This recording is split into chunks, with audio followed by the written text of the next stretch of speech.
Kory Teneycke and the so-called conservative consultants are back at it again. What these guys lack in talent, they more than make up for in arrogance and attacks on their own. Watch this. It ties into our favorite topic of the weakness of Pierre Poilievre. Like the reason why he's being such a pussy on pushing back against Western separatism is because he is so weak. And like one of the last cores of strength that he has is the lunatic fringe of the Conservative Party that is more indexed towards people who are supporting the separatist movement in Alberta.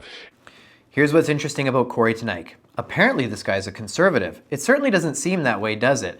But here's what's also interesting. This podcast, he's talking about how the conservatives at the federal level need to employ a strategy to win people over back from the separatist movement. Well, if you're trying to win people over, calling them a part of a lunatic fringe group is probably not going to help do that. I mean, that's just common sense, which Kory clearly lacks. But then constantly taking attacks and swipes at the leader of the federal Conservative Party, calling him a pussy, does the exact same thing. I mean, if you're trying to bring people together and put forward a winning strategy, the words that you're using and the tactics you're taking employ the exact opposite. Let's hear what else he has to say. And he doesn't want to piss off one of the last, core pieces of his support base at a time when he is under threat everywhere he looks. Under threat from people like Kory Teneycke, who are trying to play chess at the federal level to take out Pierre Poilievre using people like Jason Kenney, Doug Ford, and Leo Housakis. So, if you're looking for the federal Conservatives to do anything, he's playing intramural. Right? Yeah, he's playing intramural. Well, when you can't beat Kearney, then you try to change the definition to something else, and which is that who is a quote real conservative. You want to know who isn't a real conservative? Kory Teneycke. This guy is absolutely trying to divide the movement and create disunity and trying to overthrow the leader. Instead of who is a real loser, and he is in the real loser category of conservative, as evidenced by the fact that he's in Alberta at all, which means he lost his own seat in Ontario along with the last federal election. That is what I call a two-time loser. On his way to being a three-time loser, he's not going to pick up this fight because he's too weak to do it.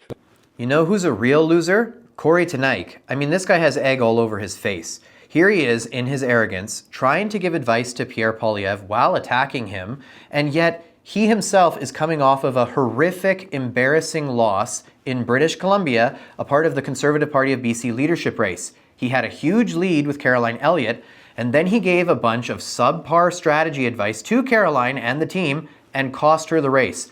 I lay the blame for Caroline's loss clearly at the feet of Kory Teneycke. So this guy has a lot of nerve and a lot of arrogance to be calling Pierre Poilievre a loser when this guy sucks. I mean, you know what's interesting about Kory Teneycke as well? Oh, he's won 3 terms for Doug Ford in Ontario. Yeah, a trained monkey would have won in Ontario. I mean, when you go back to 2018 and look at the state of the Liberal Party and how they couldn't even win official party status in that race, anybody could have won. Doug Ford is literally the brother to Rob Ford, who just a few years before that election was caught on camera smoking crack, tried to deny it, and then came forward and eventually, he confessed to the whole thing. And then his brother goes and runs with Kory Teneycke, and it's like, wow, here's this hero, this knight in shining armor, Kory Teneycke, this brilliant strategist. The guy's not brilliant, he's not talented, he's actually just a complete and total sack. But at the end of the day, let's see if we can pick up any more wisdom from this guy. That doesn't mean that there aren't other people like Jason Kenney and others who are in Alberta who actually do believe in fighting for the country. This guy won't shut up about Jason Kenney. I mean, Kenney himself just came out the other day and said, look, I'm not interested in running federally. Why do you think Jason Kenney did it? Because people like me and many others went out there and gave Jason Kenney a massive reality check. He realized there was 0 chance that he would ever win over the grassroots. So, we saw Jason Kenney come out like a bull in a china shop, clearly trying to take swipes at Poilievre to position himself as an opponent. That didn't work for him. Now we're seeing Doug Ford posting up, criticizing Mark Carney for not being tough enough on the tariffs, trying to make threats against Donald Trump. I mean, here's Doug Ford now taking his shot, and then we got Leo Housakis just waiting in the background, and Kory Teneycke just playing his little shit chess game with all 3 of these guys. Who could be making compelling arguments.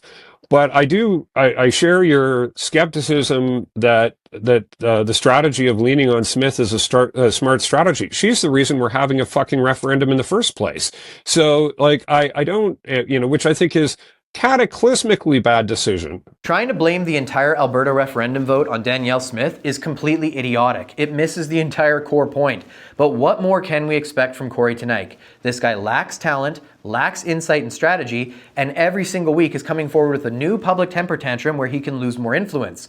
But when we actually look at Alberta's separation, we need to find out the core reason that Alberta is feeling disillusioned with the federal government. And those feelings are justified. For years, they've been overlooked, underappreciated, underrepresented. They send equalization payments out to provinces like Quebec, who then in turn try to shut down their energy sector. And I mean, they're justified in these feelings. That's where we need to press in. Instead of calling these guys lunatic fringe minorities sounding like Justin Trudeau 2.0, instead of making them more vilified, we should try to understand them and see how we can win them back. And that's exactly what Pierre Poilievre's been doing. So when we're listening to people like Kory Teneycke, we need to keep in mind, these guys are just liberals masquerading as conservatives. They lack talent, they lack insight, and I think we should take their voice with a grain of salt.